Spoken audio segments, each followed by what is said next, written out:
Welcome to helphelpmath.com. Today we're trying to simplify the rational expression. We see the numerator denominators are everything with second power. Basically, for second power equations or second power expressions we have in here, we are able to factor them. Then we may able to cross out the numerator and denominator to simplify the expression, That's the idea. So the only thing is we try to factor. So basically they have a lot of ways to factor. We're having the difference of squares as we're observing the denominator here. We're having something else. We're missing the constant term, so that will make it able to do by the greatest common factor. Then also the general ABC coefficients over there, we have the higher power coefficient is 1, and also the highest power coefficient is not 1, So that's the thing, So here, difference of square is clear. We're trying to start with the first top left, the x squared minus x minus 12.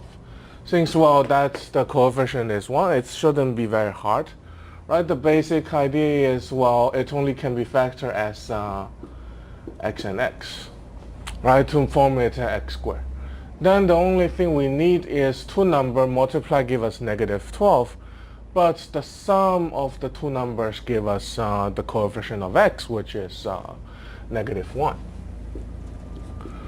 So negative 12 can be factored as 1 and 12, 2, 6, and 3, 4. Our negatives is the coefficient of x, Basically, then the product of the two numbers should remain negative, and also the sum of the two signs is negative. So we need to assign the bigger value to be a negative number, therefore the sum of them will be a negative. So the product will be a negative 12, all of them. When we check the sum, we are looking for negative 1, so the 3 and negative 4 is the pair. So positive 3 and negative 4 will give us the factor. So the numerator of our first equation, or first expression, will give us x plus 3 times x minus 4. Then the denominator here, that's basically the difference of squares. We have the 9x squared is the square of 3x. We have 16 will be the square of 4. So no matter what we do, we are able to factor as 3x plus 4, 3x minus 4. And then of course this denominator, as we mentioned before, it's missing the constant term, So we make that able to be factored as the way called the greatest common factor. So 4 and 16 can able to factor out the 4. X squared and x can be factored the x out. So we have the first term will remain x. Second term will have negative 4 left. Then the last thing, which may looks like the hardest part here, I have 3x squared minus 13x plus 12. So similar as what we had done before, but this time we cannot sure that it will be multiplied as x and x. So what we're trying to do is try to do step by step, called the AC method. So what we try to do is take the product of the A and the C. That is a positive 36.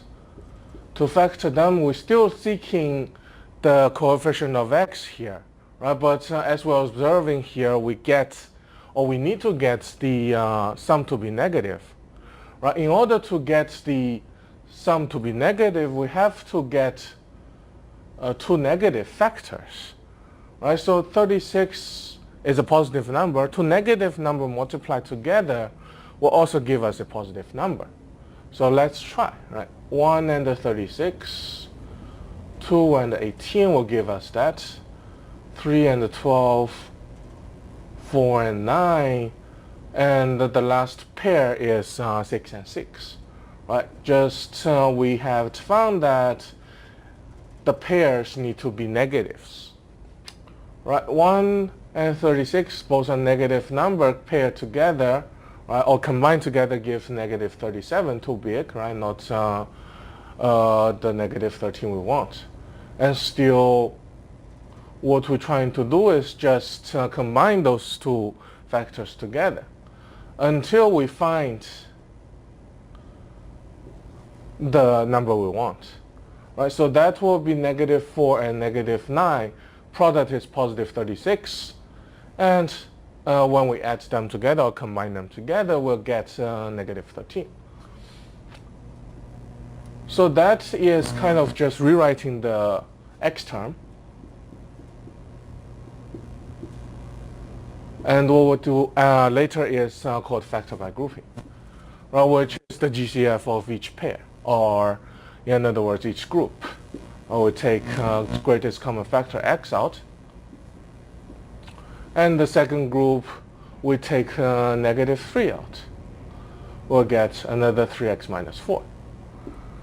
Right. The way is we sure will get the greatest common factor 3x minus 4 again in this case. Then what we'll have is x minus 3.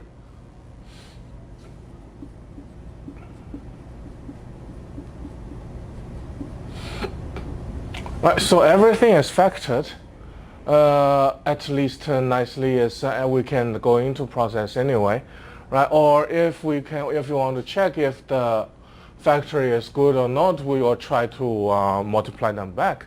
If we are able to get back whatever the original expression is, then we done nicely, right? Then the only last step is try to simplify the expression. As we mentioned before, when we see the numerator and denominator matches, right, we're able to reduce that. So x minus 4 on numerator and minus 4 on the denominator, we're able to cancel the whole entire linear terms. Right? Then also, we've seen the 3x minus 4 are matches on top and bottom. Right? So everything else we check, nothing can be combined again.